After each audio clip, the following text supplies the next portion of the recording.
Hello everyone, स्वागत है बेटा आप सबका हमारे इस नए लेक्चर में एप्लीकेशन ऑफ डेरिवेटिव के। और बच्चों आपको याद होगा कि हमने पिछले लेक्चर में मैक्सिमा और मिनिमा स्टार्ट कर दिया था। आप सबको मैंने डे 1 पे बताया था कि AOD can be divided into 3 parts. पहला पार्ट होता है आपका टेंजेंट नॉर्मल, सेकंड पार्ट बच्चों आपके पास आ जाता है मोनोटोनिसिटी एंड थर्ड पार्ट होता है मैक्सिमा मिनिमा, जिसकी शुरुआत अब हो चुकी है। और पिछले लेक्चर में मैंने आपको बहुत सारे बेसिक्स कराए थे और उसके अलावा कुछ क्वेश्चंस की प्रैक्टिस भी कराई थी। तो चलिए बच्चों, उसी सिलसिले में हम आगे का अपना लेक्चर स्टार्ट करते हैं। आज के पूरे लेक्चर में सिर्फ सवालों की प्रैक्टिस होगी। अलग अलग वैरायटी के मैं आपको क्वेश्चन कराऊंगा मैक्सिमा मिनिमा का, ताकि आपका कॉन्फिडेंस एकदम 7वें आसमान पर पहुंच जाए। लेकिन आज का हमारा जो शानदार सा लेक्चर है, उसे स्टार्ट करने के पहले आप सबको बेटा ये मैं बता दूं कि आप अगर अभी तक हमारे टेलीग्राम चैनल से नहीं जुड़े हैं तो आप बहुत कुछ मिस कर रहे हैं। इसलिए जल्दी से जल्दी आप हमारे टेलीग्राम चैनल को ज्वाइन करिए, जिसका ज्वाइनिंग लिंक आपको नीचे बच्चों डिस्क्रिप्शन बॉक्स पे दिखाई दे रहा होगा। उसे ज्वाइन करने से आपको 2 एडवांटेज होंगे। पहला एडवांटेज है कि यार मैं आपको बेटा यहां पर तो सारे सवाल कराऊंगा, बहुत सारे सवाल कराऊंगा, लेकिन अगर आपको सिलेक्ट होना है तो सिलेक्ट होने के लिए तो यार और ज्यादा क्वेश्चंस के प्रैक्टिस की जरूरत है। और वो एक्स्ट्रा क्वेश्चंस हमको कहां मिलेंगे? हमारे टेलीग्राम चैनल पे। तो जल्दी से उसे आप ज्वाइन करिए ताकि आप ज्यादा सवालों को बनाएं और अपने जेईई मेंस और एडवांस के पेपर को क्रैक करने का सपना पूरा करें। और जो बच्चों सेकंड एडवांटेज है वो क्या है? वो ये है बेटा कि मैं एक दिन में मल्टीपल लेक्चर्स पोस्ट करता हूं। आइडियली एक दिन में एक यूट्यूब शॉर्ट आता है, एक क्लास 11th का वीडियो आता है, एक क्लास 12th का भी वीडियो आता है। तो कई बार ऐसा होता है कि बच्चे का कभी कभी कोई लेक्चर छूट जाता है क्योंकि उसको पता ही नहीं चलता कि यार लेक्चर आया है। तो इस प्रॉब्लम से बचने के लिए हमने अपना टेलीग्राम का चैनल रखा है। जिससे फायदा क्या है?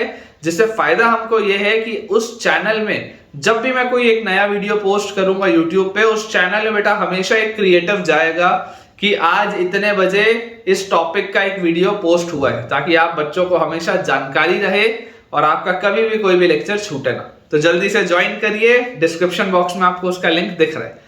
और अगर आप डिस्क्रिप्शन बॉक्स देख चुके हैं तो उसमें आपको एक YouTube चैनल का भी लिंक दिख रहा होगा। वो YouTube चैनल बच्चों मेरा पर्सनल चैनल है और उसको बनाने के पीछे के बेटा जो वजह है वो ये है कि मुझे ऐसा लगता है कि आपकी जो जेईई की जर्नी है या कोई भी एग्जाम, जो भी बच्चा इस वीडियो को देख रहा हो, आपकी जो जर्नी है एग्जाम की, उस जर्नी के दौरान कई बार आपको डीमोटिवेशन लगेगा, कई बार आपको ऐसा लगेगा कि यार पता नहीं हम सवाल बना पाएंगे या नहीं, पेपर क्लियर होगा या नहीं, और आप उतने काबिल हैं भी या नहीं। कई बार अपन खुद को डाउट करने लगते हैं। तो उस चैनल के पीछे की वजह यह है कि आप मोटिवेटेड रहें, आप इंस्पायर्ड रहें, आप अपना पॉजिटिव माइंडसेट रखें और पूरी चार्ज्ड अप एनर्जी के साथ आप अपने एग्जाम की तैयारी करें। तो उस चैनल को भी अगर आप चाहें तो विजिट करके देखिए, बहुत शानदार चैनल है और उसमें मैं बहुत पॉजिटिव बेटा वीडियोस शेयर कर रहा हूं ताकि आप बच्चों की पढ़ाई बहुत अच्छे से हो पाए। चलिए स्टार्ट करते हैं बेटा अपना आज का लेक्चर। और अगर आपको मेरे पढ़ाने से थोड़ा सा भी, इतना सा भी अगर फायदा हो रहा है तो जल्दी से इस वीडियो को लाइक कर दीजिए। हमारे पास देखिए बेटा अपन क्वेश्चंस की प्रैक्टिस कर रहे थे। आज के लेक्चर का जो पहला सवाल लिखा है, मैं आपके लिए क्वेश्चन नोट कर देता हूं। बढ़िया सवाल है कि let fx is equal to, fx की बच्चों 3 ब्रांच है मेरे पास।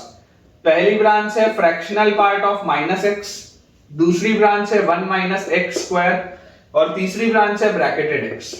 ठीक है, ये आपके पास दिया हुआ है for x belonging to -1 close से 0 ओपन। ये है आपके पास for x belonging to 0 close से 1 क्लोज, और ये है for x belonging to 1 open से 2 क्लोज। बेसिकली बच्चों ये अपने पास इसकी ब्रांचेस दी हुई हैं। ये जो है this denotes your fractional function, fractional part function यहां लिख देता हूं मैं, this is your fractional part function and this denotes your greatest integer function. ठीक है ना, ये फ्रैक्शनल पार्ट फंक्शन है, ये ग्रेटेस्ट इंटीजर फंक्शन है। सवाल बोलता है हमको find the points of local maxima, find the points of local maxima, find the points of local maxima and local minima. अब देखो बेटा, आपको लास्ट लेक्चर के दम पे एक बात की तो जानकारी है कि आपका चाहे फंक्शन डिफरेंशिएबल हो चाहे ना हो, चाहे कंटिन्यूअस हो चाहे ना हो, इवन डिसकंटिन्यूअस फंक्शन भी अगर हो तो कोई दिक्कत नहीं। हमें सिर्फ और सिर्फ ये चीज देखनी है कि नेबरहुड में क्या चल रहा है। क्योंकि जो मैक्सिमा और मिनिमा का बेसिक डेफिनेशन था, जो मैंने आपको पिछले लेक्चर में पहले पॉइंट में बताया था कि किसी भी पॉइंट को हम मैक्सिमा कब कहते हैं, जब वो वैल्यू उस पॉइंट पे अपने अगल बगल वाले से ज्यादा हो, और किसी भी पॉइंट को हम मिनिमा कब कहते हैं, जब उसकी वैल्यू अपने अगल बगल वाले पॉइंट से कम। बहुत सरल, एकदम सिंपल सा डेफिनेशन। तो यार अपन सबसे पहले ऐसा करते हैं, ग्राफ बनाते हैं। ठीक है, अपन इसका बेटा ग्राफ प्लॉट करते हैं 0 से 2 में। फ्रैक्शनल पार्ट ऑफ x क्या होता है? देखो, फ्रैक्शनल पार्ट ऑफ x होता है x माइनस ब्रैकेटेड x, है ना। हम सबको ये बात पता है कि फ्रैक्शनल पार्ट ऑफ x होता है x माइनस ब्रैकेटेड x। तो यहां से आप बोल सकते हो fractional part of minus x क्या होगा? This will B minus x minus bracketed of minus x। ये आपके पास आएगा, ठीक है, ये आपके पास आएगा। अब जरा बेटा थोड़ा सा ध्यान से सोचना, -1 पर इसकी वैल्यू क्या आएगी? इंटीजर पर -1 अगर आप रखोगे तो -1 रखने पर ये हो जाएगा माइनस ऑफ -1, ठीक है। x की जगह -1 रख रहा हूं, और माइनस x की जगह -1 रखूंगा तो -1 और माइनस तो प्लस, तो 1 का ब्रैकेटेड तो 1 होता है, तो ये आ गया 1 -1, दिस इज 0। -1 पर इसकी वैल्यू आपके पास आ रही है 0, ठीक है। अगर अपन इसके ग्राफ की भी बात करें, ये अपने पास कार्टेशियन अपना प्लेन बच्चों बना हुआ है, और इस कार्टेशियन प्लेन में अगर हम ध्यान से देखें तो हमको दिखाई देता है कि -1 पर जो फंक्शन की वैल्यू है वो कितनी है? -1 पर आपके फंक्शन की वैल्यू है 0। -1 पर आपके फंक्शन की वैल्यू है 0, ठीक है। अब इसके बाद अगर आप -1 से 0 के बीच में मूव करोगे, -1 से 0 के बीच में, तो जब x का मूवमेंट, ध्यान से देखना, जब x का मूवमेंट -1 से 0 के बीच में मूव होगा, तो देखो अगर आप पूरे को माइनस साइन से मल्टीप्लाई कर दो, इस पूरी चीज को अगर मैं माइनस साइन से मल्टीप्लाई कर दूं, तो -x का जो मूवमेंट होगा ना, -x का मूवमेंट होगा 0 से 1 के बीच में। देख लो, अगर x का मूवमेंट -1 से 0 है, माइनस साइन से मल्टीप्लाई करते ही -x का मूवमेंट हो जाएगा 0 से 1, करेक्ट। और अगर -x का मूवमेंट है 0 से 1, तो 0 से 1 का ब्रैकेटेड तो क्या होता है? -x का मूवमेंट, -x का मूवमेंट आ रहा है 0 से लेकर 1 तक, तो इसका ब्रैकेटेड तो खत्म हो जाएगा, 0 हो जाएगा, इस पूरे का ब्रैकेटेड, इसका ब्रैकेटेड 0 हो जाएगा।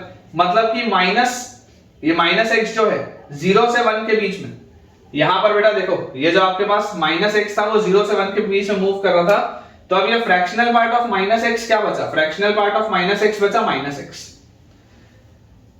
जब -x का मूवमेंट 0 से 1 के बीच में हो रहा है, मतलब जब x का मूवमेंट यहां पर है, या आप देखो ग्राफ किसका बना रहे हो? x का बना रहे हो, बिल्कुल भी कंफ्यूज नहीं होना है बच्चों, ध्यान से बस देखिए।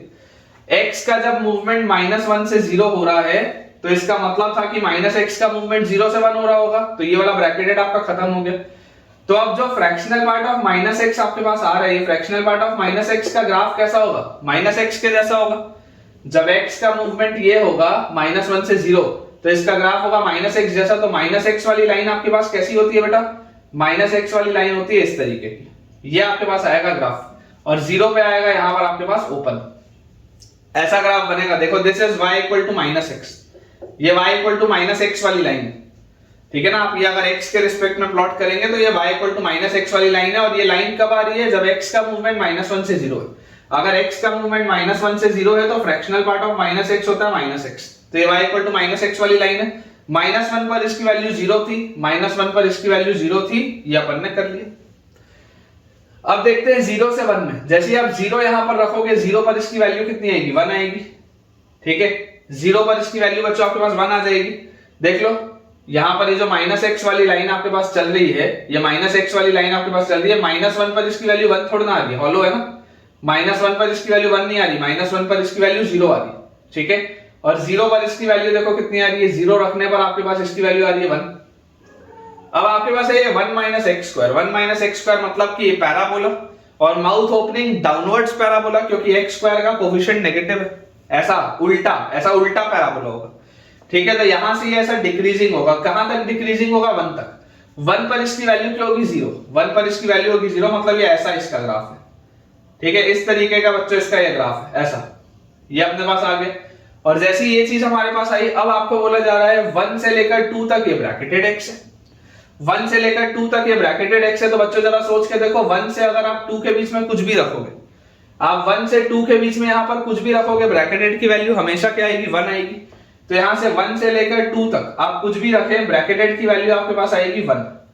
1 से 2 में ब्रैकेटेड की वैल्यू आपके पास आएगी 1, और जब आप 2 रखोगे तो 2 पर ब्रैकेटेड की वैल्यू आएगी 2, 2 पर आपके पास ब्रैकेटेड की वैल्यू आएगी 2, तो ये 2 है, ये 1 है। और ये है 0, ये 1 है, ये 2 है, ठीक है। 2 पर इसकी वैल्यू 2 आएगी और 1 पर यहाँ हॉलो है, 1 पर इसकी वैल्यू 0 आएगी, 0 पर यहाँ हॉलो है, 0 पर इसकी वैल्यू 1 आएगी, ये स्ट्रेट लाइन है, और -1 पर यहाँ हॉलो है, -1 पर इसकी वैल्यू आएगी 0। This is the graph.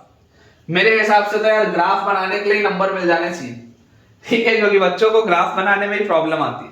Graph clear. अब अगर बेटा ग्राफ क्लियर है तो अपन देखते हैं मैक्सिमा और मिनिमा का पॉइंट।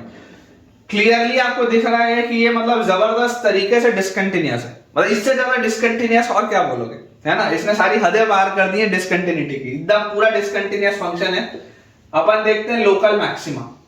अगर मैं लोकल मैक्सिमा की बात करूं तो लोकल मैक्सिमा मतलब देखो, सबसे पहले आप बात करो -1 पे। -1 पर इसकी वैल्यू है मिनिमम यहां पर, और -1 के बाद इसकी वैल्यू इससे बड़ी, तो ये वाला पॉइंट तो मैक्सिमा का नहीं हुआ।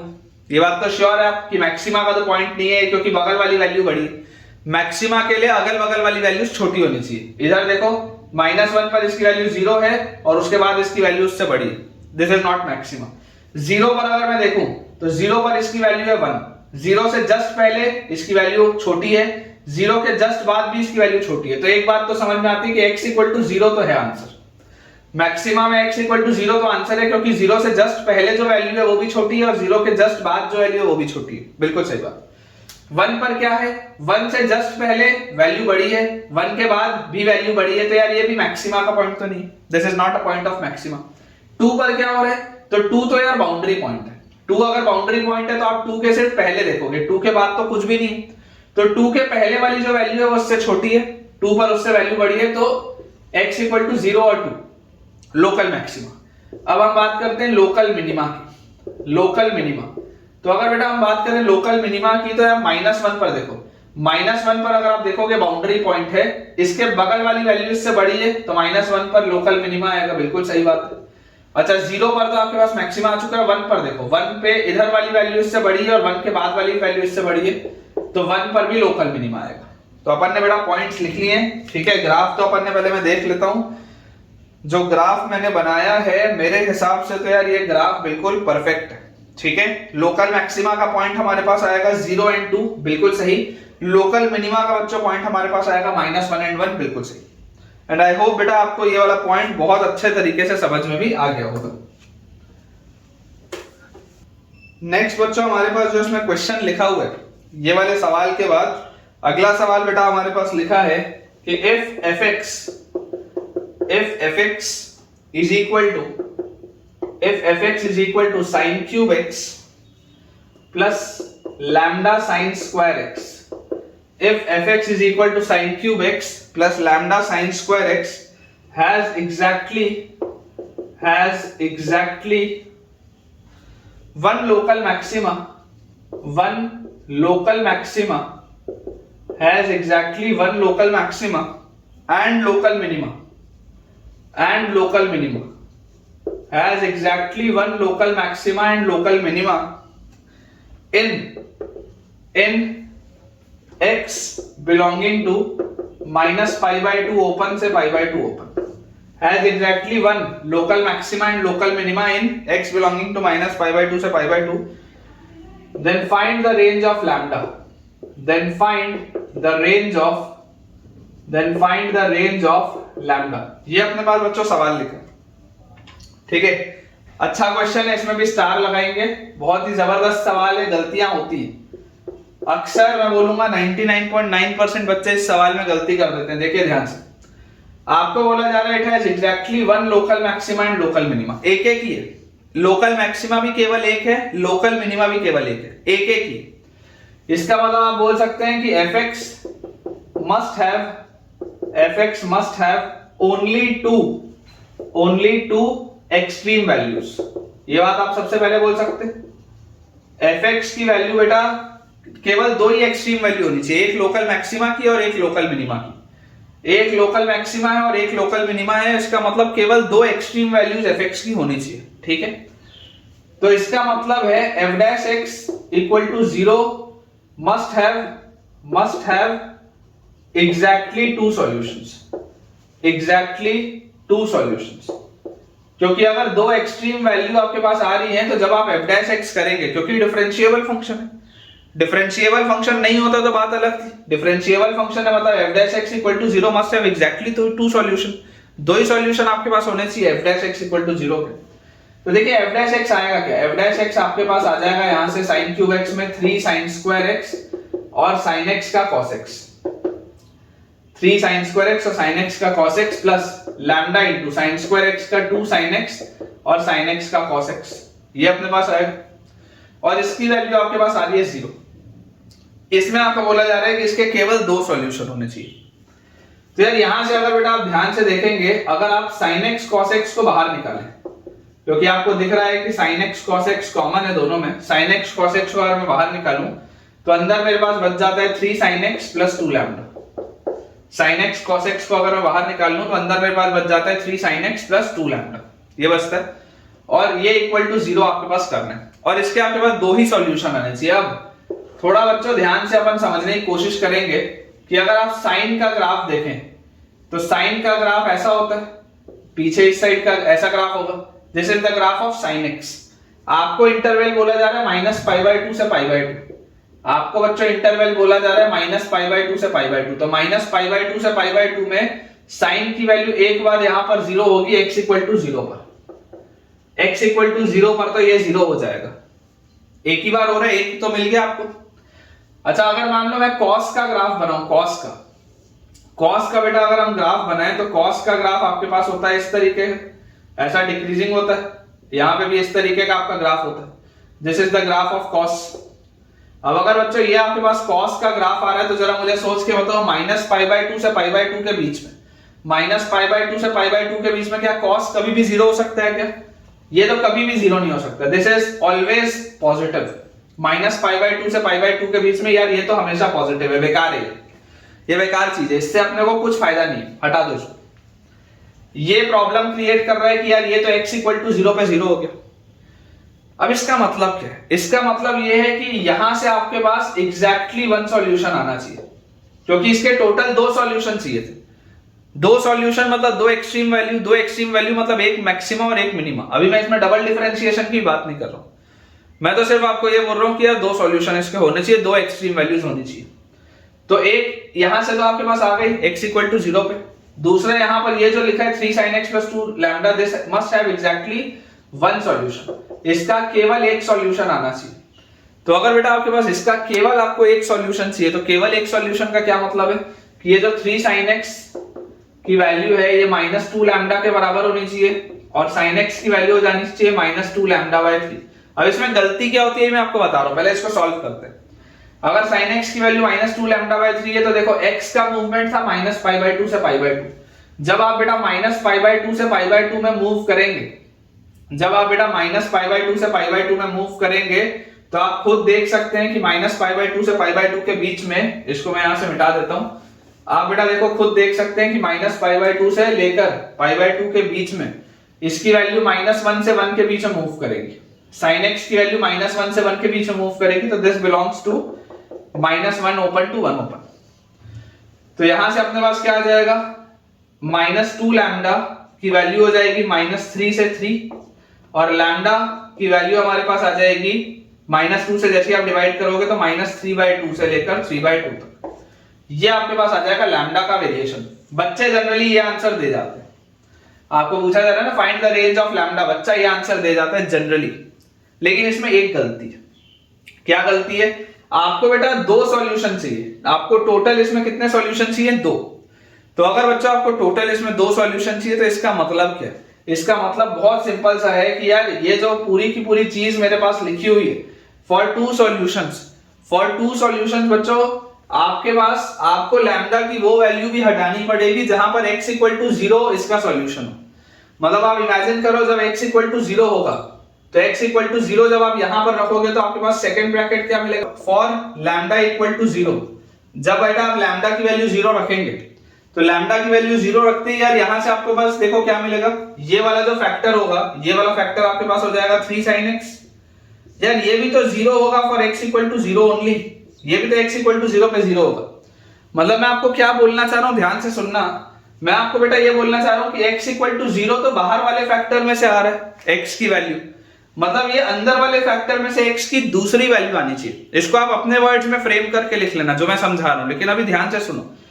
x इक्वल टू 0 जो है वो बाहर वाले फैक्टर को 0 कर रहा है, तो ये एक x की वैल्यू है जिसमें f डैश की वैल्यू 0 होती है, इसमें कोई डाउट नहीं। पर मुझे अंदर के लिए दूसरा x का चाहिए वैल्यू। मेरे पास दो अलग अलग वैल्यूज होनी चाहिए, दो एक्सट्रीम होने चाहिए। तो अगर मेरे पास दो अलग अलग वैल्यू होनी चाहिए तो यहां से तो एक मिल रहा है। अगर मान लो अंदर वाले केस में जब आप लैम्डा को 0 रखोगे, क्योंकि आप ऑब्जर्व कर सकते हो अगर अंदर वाले केस में जब आप लैम्डा को 0 रखोगे तो लैम्डा 0 रखते ही अंदर वाला जो फैक्टर आपके पास बचेगा वो सिर्फ 3 sin x बचेगा। और अगर अंदर वाला फैक्टर 3 sin x बचेगा तो ये भी तो 0 कहां पे होता है, x इक्वल टू 0 पे ही होता है। तो आपको अलग वैल्यू थोड़ा ना मिली x की, आपको x की अलग वैल्यू चाहिए ना। अगर लैम्डा अगर मान लो 0 होगा तो लैम्डा इक्वल टू 0 के लिए अंदर वाले रेस में तो फैक्टर x इक्वल टू 0 ही आएगा। तो दो वैल्यू कहां मिली अलग अलग, केवल एक ही वैल्यू मिली, that is x equal to 0। तो मेरे को ये वाला केस हटाना पड़ेगा लैम्डा इक्वल टू 0 वाला। तो आपका फाइनल आंसर में से आपको 0 हटाना पड़ेगा, लैम्डा की वैल्यू 0 नहीं हो सकती। -3/2 से 3/2 में आपको जो रखना रख लो, कोई दिक्कत नहीं है, लेकिन आपको 0 हटाना जरूरी है। क्यों? क्योंकि जब आप बेटा 0 रखोगे तो 0 रखने से ये जो पूरी चीज आपके पास आएगी इसमें सिर्फ एक ही x इक्वल टू 0 मिलेगा। तो मैं यहां पर लिख देता हूं, please note that lambda equal to 0 must be removed, lambda equal to 0 must be removed from the answer या from the final answer as when lambda equal to 0 then। देखो जब आप लैम्डा की वैल्यू 0 रखोगे तो लैम्डा की value 0 रखते ही ये तो पूरा खत्म हो गया। तो आपके पास आ जाएगा 3 sin square x into cos x is equal to 0। Lambda की वैल्यू देखो अगर आप 0 कर दोगे तो लैम्डा की वैल्यू 0 करते ही आपके पास क्या आ जाएगा, आपके पास आ जाएगा 3 sin square x into cos x is equal to 0 which gives only one value of x, only one value of x। ये अपने पास बेटा इसका एक्यूरेट सॉल्यूशन है, ये प्रॉपर सॉल्यूशन है, that is x equal to 0। इकलौता यही आपको सॉल्यूशन मिलता है x इक्वल टू 0। सिर्फ एक वैल्यू मिलती है x, लेकिन आपको कितनी चाहिए, दो, क्योंकि दो एक्सट्रीम वैल्यूज मिलेंगी तब जाके आप कहीं बोल पाओगे कि एक लोकल मैक्सिमा है और एक लोकल मिनिमा है। तो अपना बेटा जो फाइनल आंसर आएगा that will be from -3/2 to 3/2 except 0। ये एक्सेप्ट 0 में बच्चे से गलतियां होती हैं, मेरे हिसाब से जबरदस्त क्वेश्चन है। तुम्हें कैसा लगा कमेंट्स में शेयर करो। अगला बच्चों अपने पास इसमें सवाल लिखा हुआ है, let fx be a polynomial of degree 3। let fx be a polynomial of degree 3। let fx be a polynomial of degree 3 satisfying। let fx be a polynomial of degree 3 satisfying f minus 1 is equal to 10, f minus 1 is equal to 10, f0 is equal to 5, f0 equal to 5 and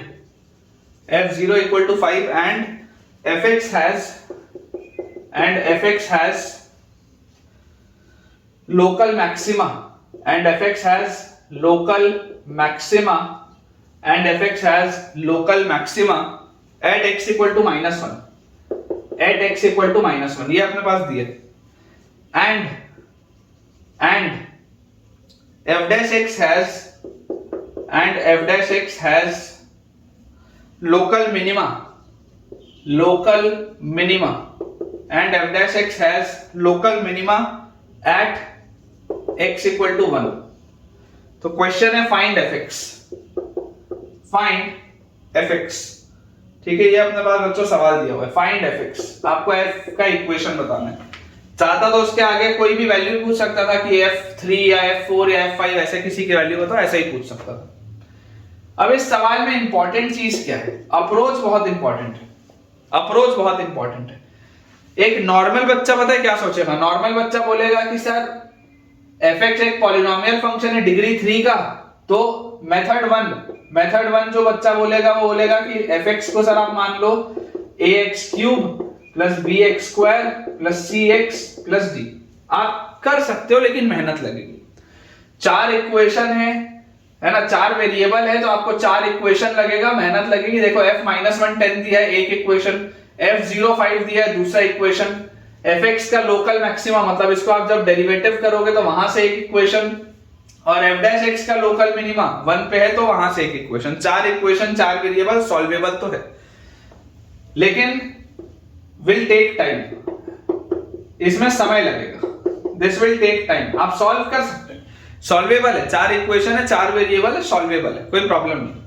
लेकिन मैं आपको smart तरीका बताना चाहता हूं, I want to share a smart approach. Smart approach क्या है?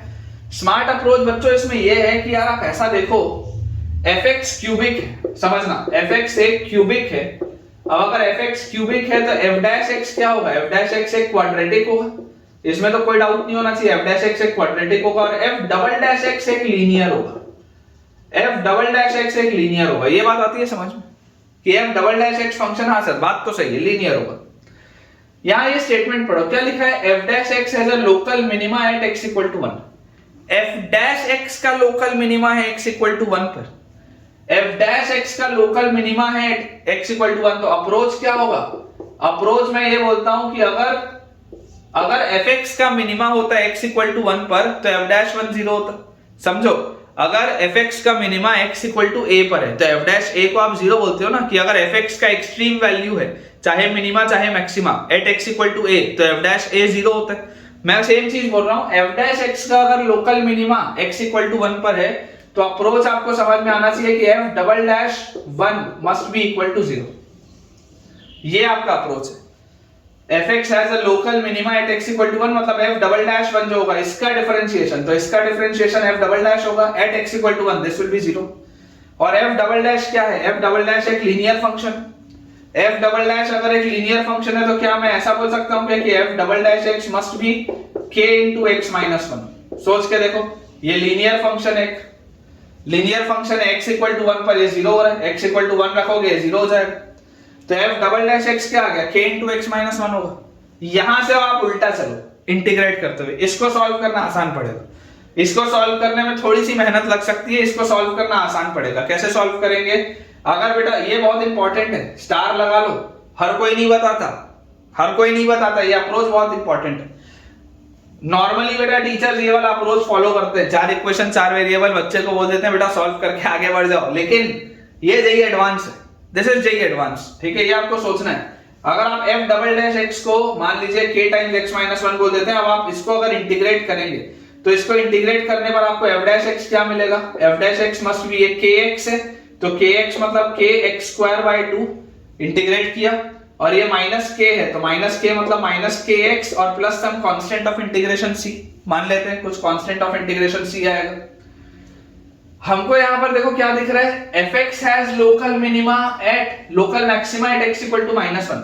अब अगर fx का लोकल मैक्सिमा था x इक्वल टू -1 पर, मतलब f'(1) जो होगा बेटा वो क्या होगा? 0 होगा, f'(-1) मस्ट बी 0। सवाल आपको यही बोल रहा है, fx का अगर लोकल मैक्सिमा है x इक्वल टू -1 पर तो f'(-1) क्या होगा? 0 होगा। और मैं डेरिवेटिव क्यों कर पा रहा हूं? मैं डेरिवेटिव इसलिए कर पा रहा हूं क्योंकि पॉलिनोमियल फंक्शन कंटीन्यूअस होता है, डिफरेंशिएबल होता है, इसलिए मैं डेरिवेटिव कर पा रहा हूं। तो f'-1 आपके पास कितना आ जाएगा? अगर fx का local maxima x equal to -1 पर है तो f'-1 विल बी 0। यहां पर -1 रखेंगे तो आपके पास आ जाएगा f'-1 is equal to, this will be k/2, ठीक है, दिस विल बी k/2, फिर प्लस k और प्लस c, और ये पूरे की वैल्यू क्या होनी चाहिए? 0। तो यहां से c की वैल्यू आ जाती है -3k/2, c की वैल्यू हमारे पास आ जाती है यहां से -3k/2। तो अगर c की वैल्यू -3k/2 आ जाती है तो यहां पर अपन लिख सकते हैं -3k/2, कोई दिक्कत नहीं, यहां से c हटा के आप -3k/2 लिख सकते हो। अब इसके बाद अगर f'(x) आपके पास है तो fx क्या होगा? इसको अगर मैं इंटीग्रेट करूं तो fx मेरे पास आ जाता है यहां से k टाइम्स या k/2 टाइम्स x² लिखा है, x² का आ जाएगा x³/3, उसके बाद -k टाइम्स x का हो जाएगा x²/2, और फिर -3k/2 है तो -3k/2 टाइम्स x, और यहां पर आ जाएगा plus some constant of integration d। ये अपने पास आ जाएगा पूरी चीज, देख लो आप, ठीक है। इसको इंटीग्रेट करके ये मैंने लिख लिया।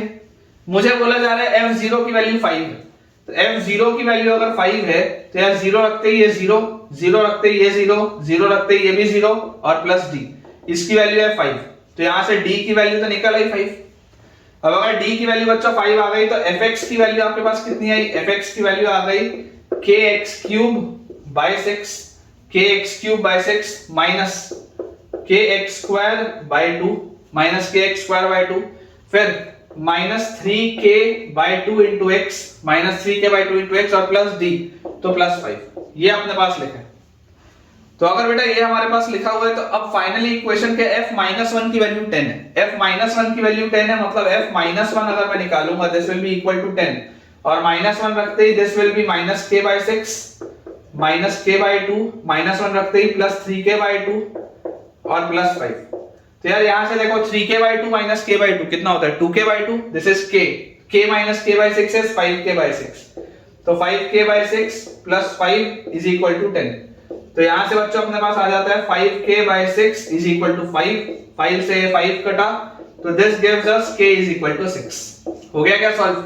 जैसे बेटा k की वैल्यू 6 आ गई, उठा के रख दो यहाँ पे, तो फाइनल जो आपके पास आंसर आएगा, final answer will be fx is equal to k की वैल्यू 6 रखते ही 6 से 6 गया x³, 6 से 2 कटा 3 आ गया तो -3x², 6 रखते ही यहां पर 6 into 3 18/2 is 9, तो -9x और प्लस 5, ये आएगा बेटा आंसर, चेक कर लीजिए।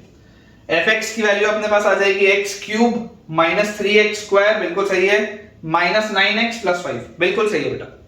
तो अगर मान लीजिए आपसे सवाल में आगे कुछ पूछ लिया होता कि यार बताओ f1 की वैल्यू क्या होगी या f2 की वैल्यू क्या होगी, आसानी से बता सकते हैं, कोई दिक्कत की बात नहीं।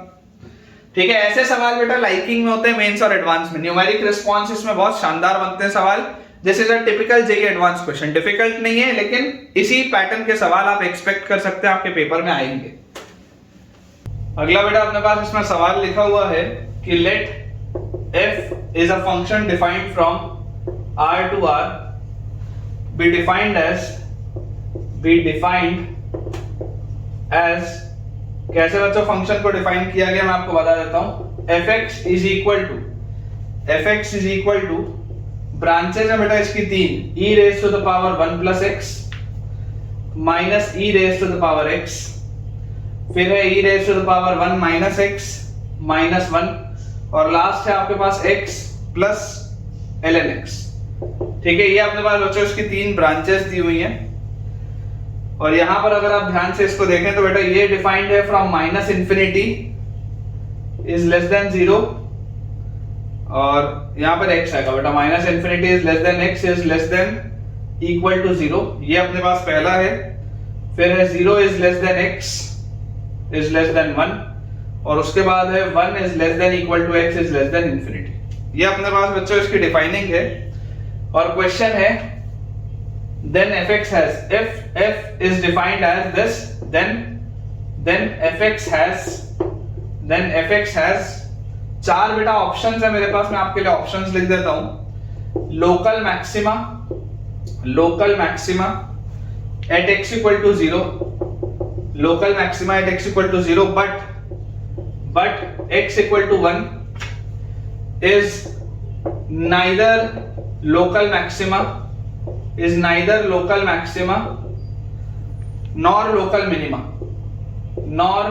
लोकल मिनिमा, ये अपने पास है पहला। सेकेंड पॉइंट बच्चों अपने पास दिया हुआ है local minima at x equal to 0, local minima at x equal to 0 and x equal to 1 and x equal to 1 is local maxima and x equal to 1 is local maxima, ये अपने पास है second point. Third point अपने पास इसमें बच्चों दिया हुआ है local maxima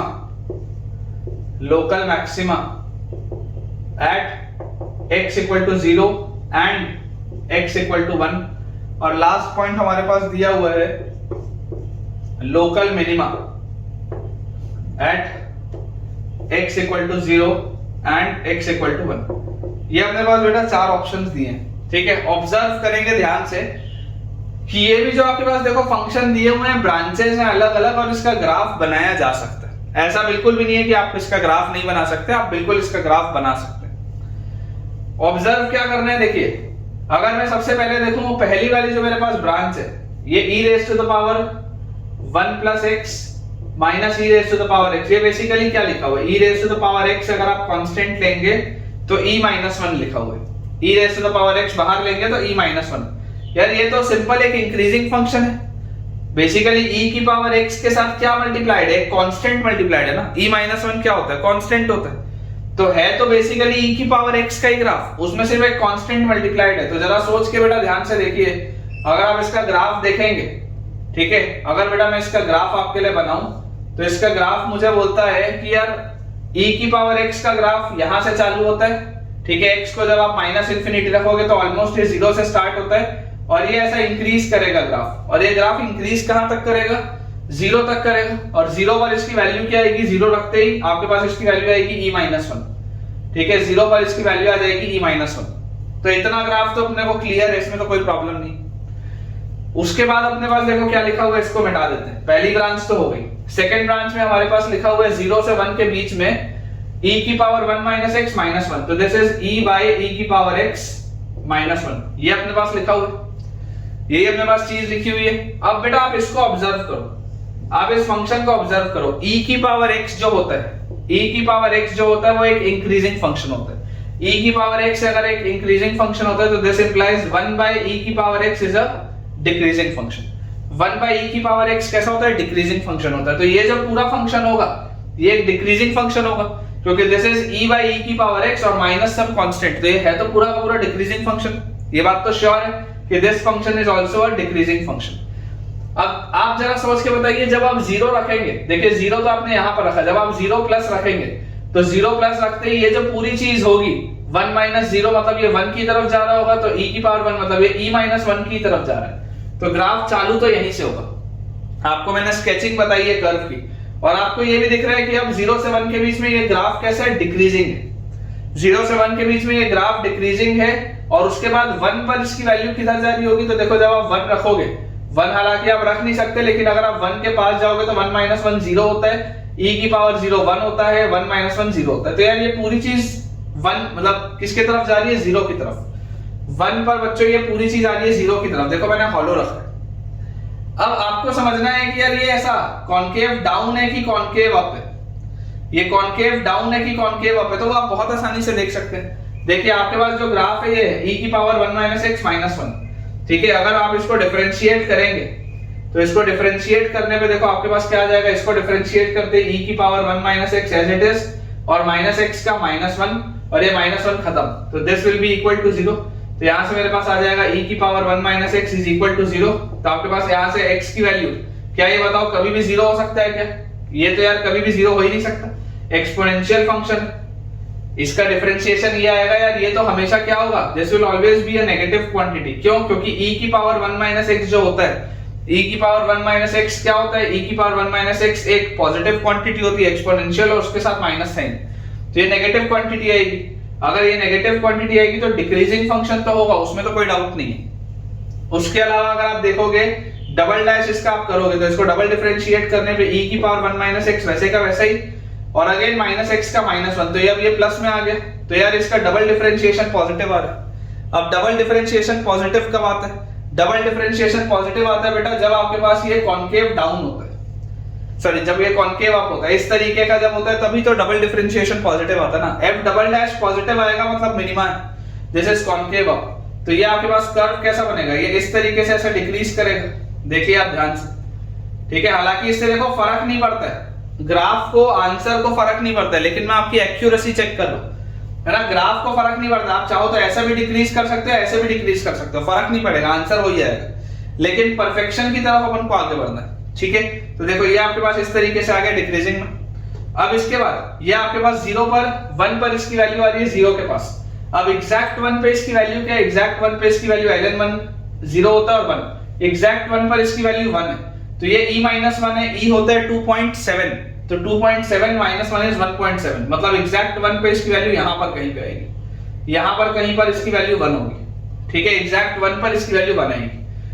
और 1 के बाद बेटा जब आप इसके आगे देखोगे तो अब आपको देखना है कि ये फंक्शन देखो, जब आप इनफाइनाइट की तरफ जाओगे तो ये पूरी चीज भी इनफाइनाइट की तरफ जाएगी, लेकिन ये पूरी चीज इनफाइनाइट की तरफ ऐसे भी जा सकती है और ऐसे भी जा सकती है।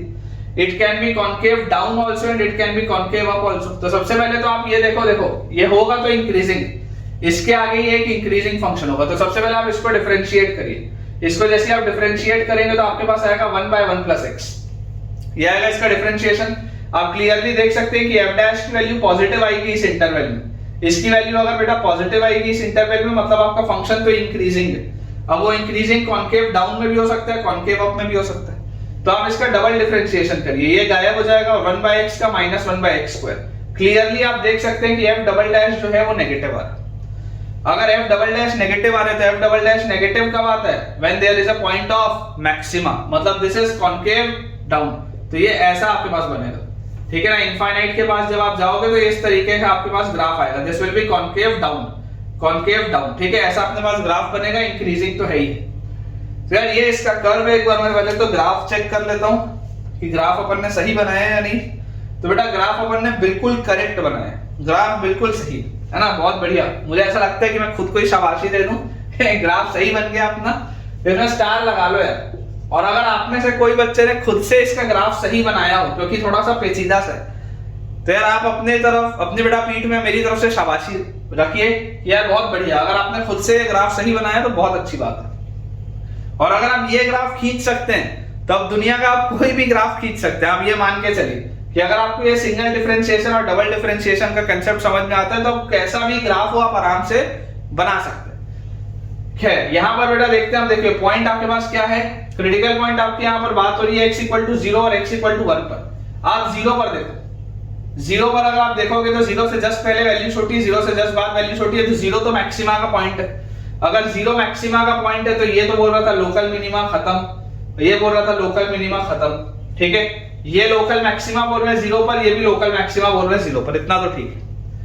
अब हम बात करते हैं 1 पर। तो यार अगर आप 1 पर बात करेंगे, ये 1 पर बात हो रही है, तो यार 1 पर आप देखो 1 से जस्ट पहले आपके पास वैल्यू छोटी है और 1 के जस्ट बाद आपके पास वैल्यू बड़ी है। तो यार 1 तो ना ही लोकल मैक्सिमा है ना ही लोकल मिनिमा। अगर इसको मैक्सिमा होना था तो नीचे होनी चाहिए थी वैल्यू, अगर इसको मिनिमा होना था तो इसको भी इसके ऊपर होना चाहिए था। लेकिन 1 तो इन दोनों के बीच में है ना, 1 से पहली वाली वैल्यू इससे छोटी है और 1 से बाद वाली वैल्यू इससे बड़ी है। तो 1 is neither local maxima nor local minima, तो ये अभी हटेगा पॉइंट और final answer will B A option.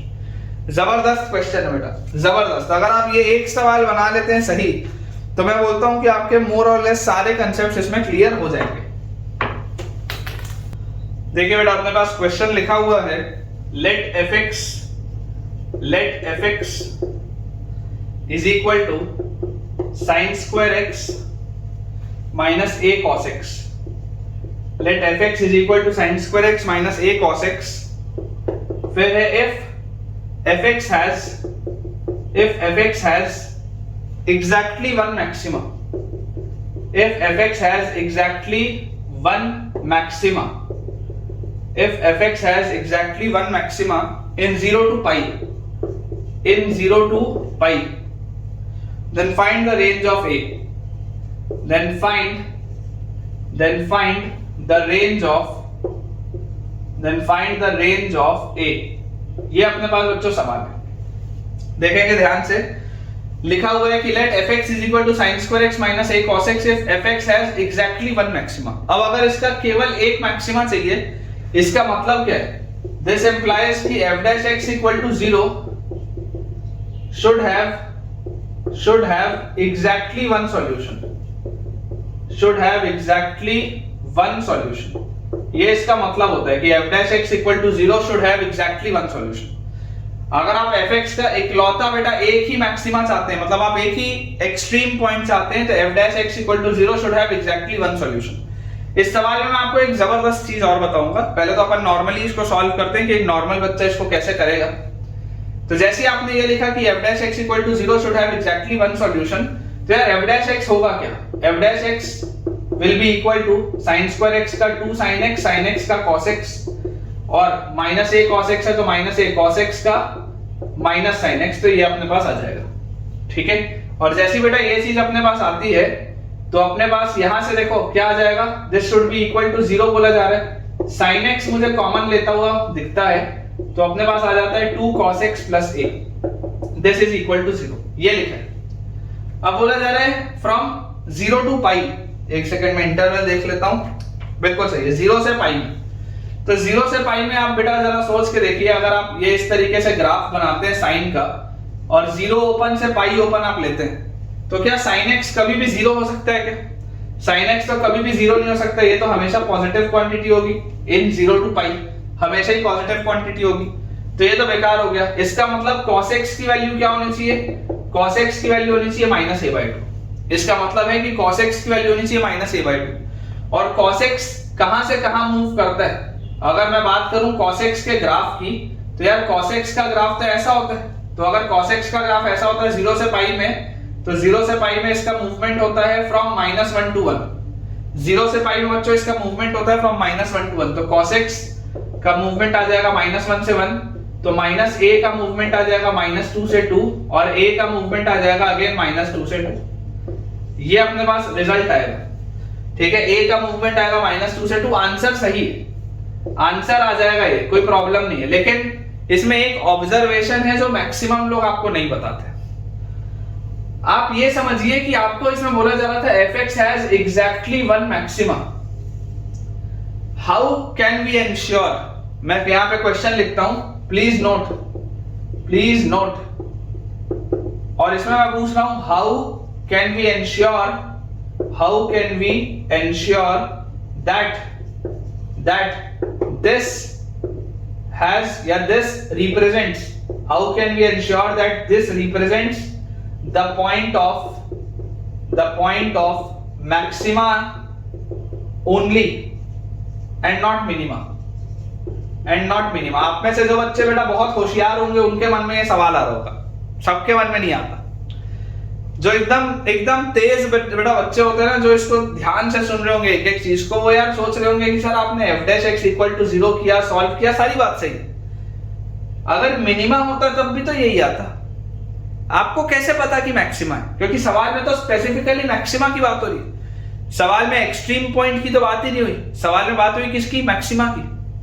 तो अगर बेटा सवाल में मैक्सिमा की बात हुई, तो यार मुझे कैसे पता कि ये मैक्सिमा को ही रिप्रेजेंट कर रहा है? मेरा सवाल ये, तो मैं कैसे इंश्योर हो सकता हूं कि ये मैक्सिमा ही होगा? तो मैक्सिमा होने के लिए आप देखिए, मैक्सिमा होने के लिए आपको इसमें क्या दिखना चाहिए? आप याद करिए, जब एक बेटा मैक्सिमा का पॉइंट होता था, तो मैक्सिमा के पॉइंट में देखो f' तो 0 होता था, ये बात तो सही है, f' तो 0 होता था, ये वाली बात तो सही है जो हमने किया। लेकिन उसके जस्ट पहले स्लोप पॉजिटिव होता था, और उसके जस्ट बाद में स्लोप नेगेटिव होता था, और बीच में स्लोप 0 होता था। पॉइंट ऑफ मैक्सिमा कब आता था? पॉइंट ऑफ मैक्सिमा आपके पास आता था जब उसके जस्ट पहले स्लोप पॉजिटिव और उसके जस्ट बाद स्लोप नेगेटिव। मतलब कि f' की वैल्यू यहां पर पॉजिटिव होनी चाहिए, है ना। फॉर मैक्सिमा यहां लिख देता हूं, for maxima f' minus should be positive, f' should be negative.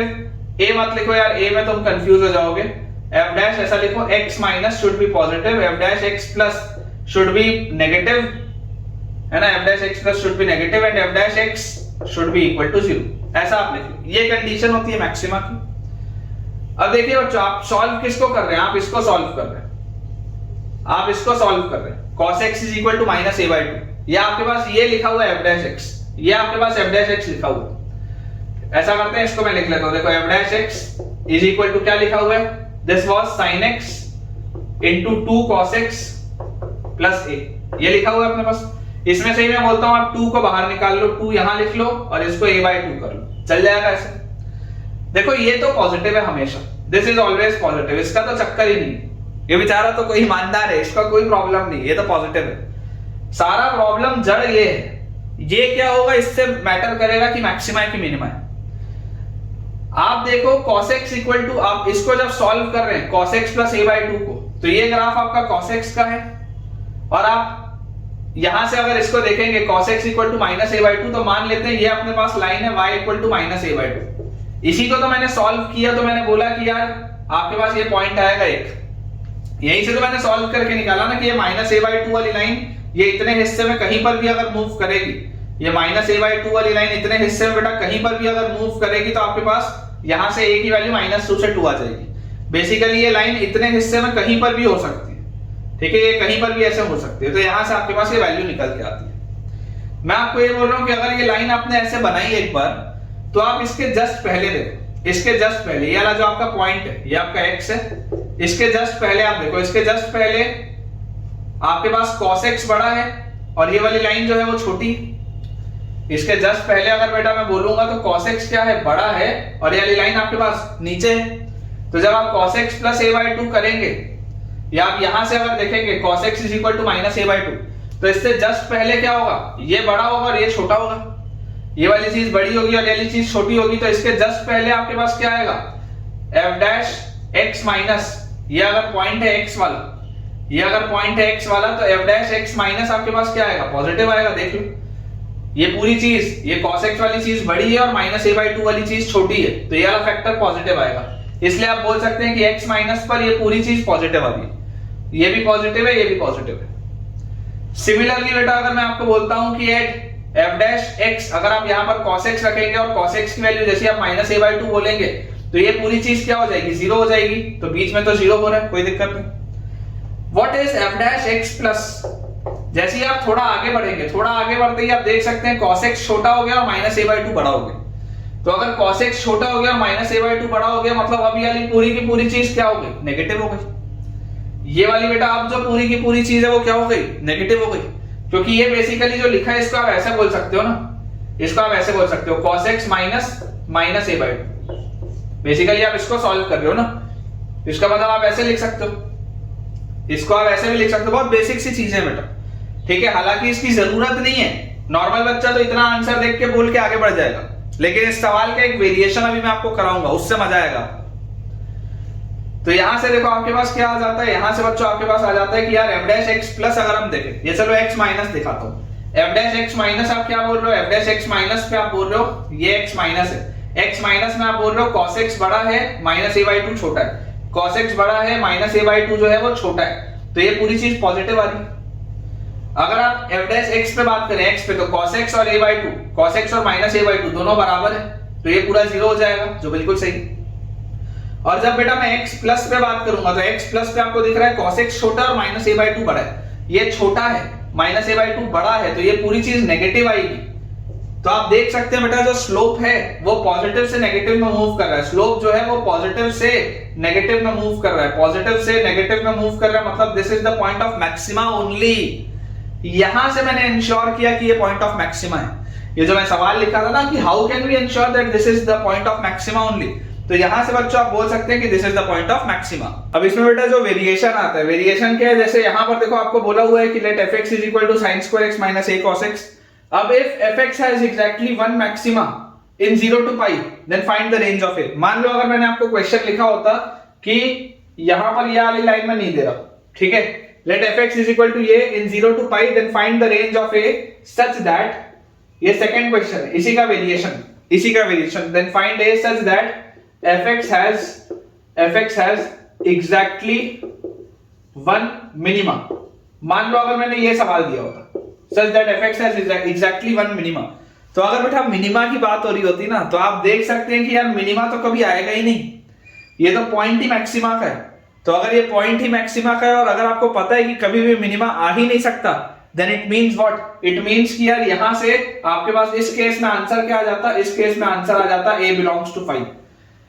यहां पर अभी आपने जो आंसर निकाले, आंसर बिल्कुल सही है -2 से 2, लेकिन ये मैक्सिमा के लिए है, दिस इज फॉर मैक्सिमा। लेकिन अगर मिनिमा के लिए पूछा होता सवाल, तो मिनिमा में a बिलोंग्स टू 5 आ जाता, क्योंकि इसमें तो बेटा मिनिमा का पॉइंट ही नहीं आएगा। मिनिमा का अगर आपको पॉइंट चाहिए, तो मिनिमा के पॉइंट के लिए कंडीशन क्या होती है, मिनिमा के पॉइंट के लिए कंडीशन होती है कि f डैश को पहले नेगेटिव होना पड़ेगा, फिर 0 और फिर पॉजिटिव, मतलब f डैश x जो है वो इंक्रीजिंग होना चाहिए। मिनिमा के लिए f डैश x इंक्रीजिंग होना चाहिए, नेगेटिव से पॉजिटिव। यहां पर क्या हो रहा है, यहां से पॉजिटिव से नेगेटिव हो रहा है। तो ये एक बहुत जबरदस्त बेटा इसमें वेरिएशन है जिसमें सवाल बनते हैं। चलिए अपन बेटा एक आखिरी बस क्वेश्चन और करते हैं आज के लेक्चर का, फिर आज का लेक्चर एंड करेंगे। लास्ट क्वेश्चन बच्चों आज के लेक्चर का अपने पास लिखा हुआ है, late px be a polynomial of degree 4, let px be a polynomial of degree 4, let px be a polynomial of degree 4 having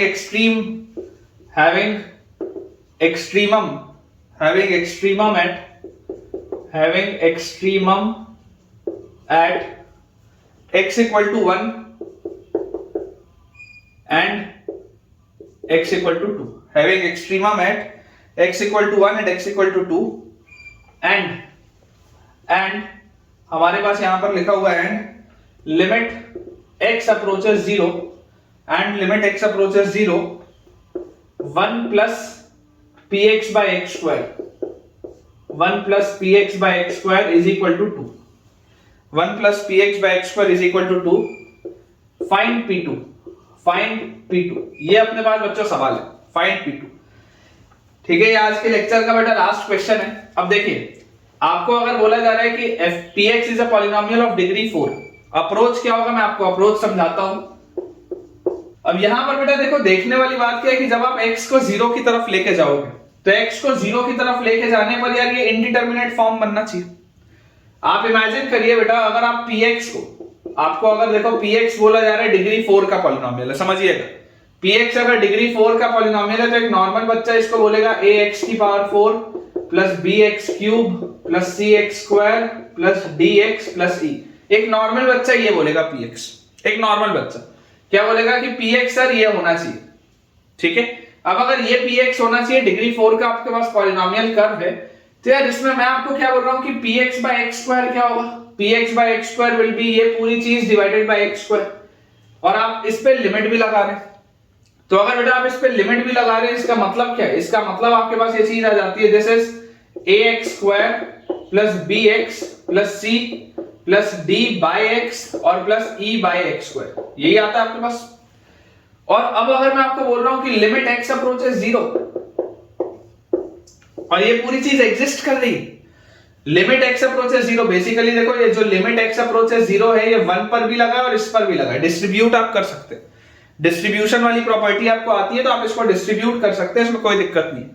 important चीज क्या है, इंपॉर्टेंट चीज मुझे यहां से देखकर ये बात समझ में आती है कि यार अगर लिमिट x अप्रोचेस 0 एग्जिस्ट कर रहा है क्योंकि इसकी वैल्यू 2 के बराबर है, इफ दिस एग्जिस्ट, यार ये तो 0 होना चाहिए और ये भी 0 होना चाहिए। इसका मतलब मैं बोल रहा हूं कि d की वैल्यू 0 होनी चाहिए और e की वैल्यू भी 0 होनी चाहिए। d और e इन दोनों का 0 होना पड़ेगा, नहीं तो काम नहीं चलेगा, क्योंकि अगर ये दोनों नॉन जीरो क्वांटिटीज हुई तो नॉन जीरो क्वांटिटीज अपॉन 0 को अप्रोच करती हुई चीज, 0 को अप्रोच करती हुई चीज, ये इनफाइनाइट हो जाएगा। अगर आप चाहते हैं कि ये पूरी चीज एग्जिस्ट ही ना करे, तो ये पूरी चीज एग्जिस्ट कब नहीं करेगी, जब d और e दोनों 0 हो जाएंगे। तो सबसे पहली बात हमको जो समझ में आती है वो क्या होगा कि px जो पॉलिनोमियल होगा that will B of the form ax की power 4 plus bx cube plus cx square, this is your px। सबसे पहले अब इसमें भी आप बेटा समझ लो ध्यान से कि यार d और e अगर आपने 0 कर दिया, इसको भी आपने 0 बोल दिया, इसको भी आपने 0 बोल दिया, तो ये आपके पास मिला px। अब आप देखिए बेटा, आपके पास इसका लिमिट जो है वो 2 जा रहा है, तो यार लिमिट x अप्रोचेस 0 1 तो क्या होता है, 1 ही होता है, और limit x approaches 0 px by x square भी 1 होगा, तभी तो 1 plus 1 2 आएगा, अदरवाइज कैसे आएगा।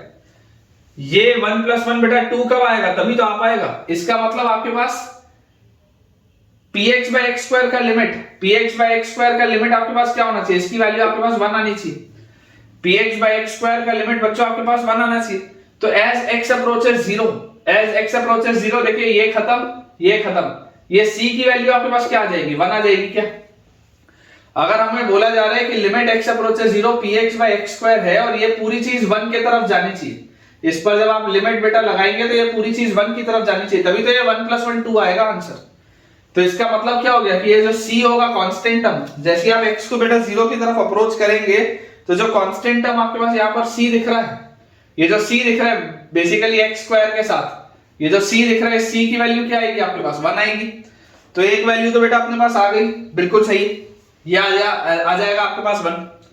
अब जैसी बेटा ये वैल्यू आपके पास 1 आई, ये वाली वैल्यू जैसे आपके पास 1 आई, क्योंकि इस पूरे की ही वैल्यू 1 आनी चाहिए थी, तो c भी मिल गया अपने को। अब बोला जा रहा है has extremum at x equal to 1 and x equal to 2, मतलब कि f dash x या p dash x जो होगा बेटा, p dash 1 भी 0 होगा और p dash 2 भी 0 होगा। अगर एक्सट्रीम वैल्यू आ रही है इस पॉलिनोमियल की 1 और 2 पे, मतलब p dash 1 और p dash 2 0 होना चाहिए। तो बेसिकली देखो px लिखा क्या है, px लिखा हुआ है x स्क्वायर, अगर मैं कॉमन ले लूं तो px मेरे पास लिखा हुआ है ax square plus bx plus 1, ये लिखा हुआ है px। px is x square into ये x स्क्वायर दोनों में तीनों टर्म्स में से कॉमन, तो ax square plus bx plus 1 ये अपने पास लिखा है। तो p डैश x क्या आएगा, what is p dash x?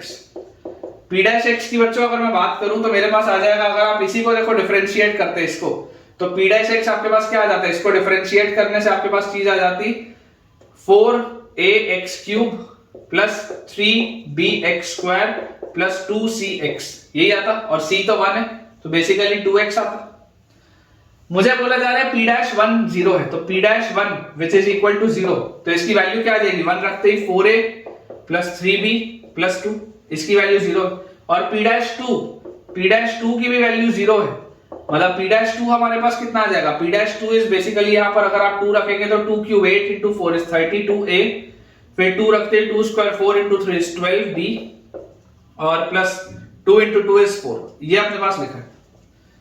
तो p डैश 1 भी हमने लिख लिया, p डैश 2 भी लिख लिया, तो यार ये दोनों सेम होना चाहिए, ये दोनों अगर सेम होना चाहिए तो यार इसको आप सॉल्व करो, इसको बेसिकली आप सॉल्व करो। देखो दो इक्वेशन है, दो वेरिएबल, तो मैं आपको यार ये बोलता हूं कि आप इसमें से, इस पूरे में से अगर आप 4 का फैक्टर कट करोगे तो 4 का फैक्टर कट करते ही इस इक्वेशन को आप क्या लिख सकते हो, 0 इज इक्वल टू 8a, 4 हटा दिया, प्लस 3b और प्लस 1, यह आ जाएगा 4 का फैक्टर हटाते। तो यार ये देखो ये 3b की वैल्यू कितनी आ रही है, 3b की वैल्यू यहां से मेरे पास आ जा रही है -1 माइनस 8a, इसको उठा के पहले इक्वेशन में डाल दो, तो हमारे पास आ जाएगा 4a और प्लस 3b की जगह आप लिख लो -1 माइनस 8a और plus 2, this will be equal to 0, तो -4a plus 1 will be equal to 0, तो a की वैल्यू अपने पास आ जाएगी 1/4, और जैसी बच्चों a की वैल्यू 1/4 आएगी तो 1/4 रखते ही यहाँ पे दिस इज -2 -3, तो b की वैल्यू आ जाएगी -1, b की वैल्यू अपने पास आ जाएगी -1। तो यार ओवरऑल देखो जो px आपको चाहिए था, ओवरऑल बच्चों px की वैल्यू आपके पास कितनी आ जाएगी, c आपने पहले ही 1 निकाल लिया, a की वैल्यू आपने कितनी निकाल ली, a इज 1/4, और b की वैल्यू आपने निकाल ली -1, तो यहां पर आपके पास आ जाता है -1, ये आपके पास आ गया, दिस इज योर px। और अगर बेटा px आ गया तो देखो p ऑफ 2 निकालना है बस, अब p ऑफ 2 तो बहुत आसान है निकालना, p ऑफ 2 की वैल्यू क्या आ जाएगी, 2 स्क्वायर मतलब 4 इंटू 1/4, और यहां पर अंदर है 2 स्क्वायर मतलब 4, फिर यहां पर -2 और प्लस 1, यही आएगा, -2 और प्लस 1, 2 रखते तो ये 4 से ये 4 गया तो 1 + 1 2 - 2, यार ये तो 0 आ रहा है, final answer is 0। px polynomial आपके पास मैंने लिख दिया है बच्चों, ये px पॉलिनोमियल है, और p ऑफ 2 की जो वैल्यू आपसे पूछी जा रही है p of 2 is 0, this is your answer, this is your answer, और ये है px आपका polynomial which is a by quadratic, और इसमें आप देख सकते हैं कि ये जो लीनियर वाला टर्म है और ये जो कांस्टेंट वाला टर्म है ये गायब होगा, ठीक है। तो बहुत आसान सा सवाल था, लेकिन at the same time it was a good question, आसान था लेकिन अच्छा था बेटा ये सवाल। तो एक बार फाइनल में px चेक भी कर लेता हूं, px हमारे पास लिखा हुआ है x square minus x cube, ठीक है ना, ये x square minus x cube और plus x raise to the power 4/4, बिल्कुल सही। और अपने पास जो c की वैल्यू यहां से आई है, ठीक है, ये जो अपन ने बेटा वैल्यूज निकाली है वो बिल्कुल सही है, ये आ जाएगा -1 और एक वैल्यू अपने पास आ जाएगी 1/4, बिल्कुल सही।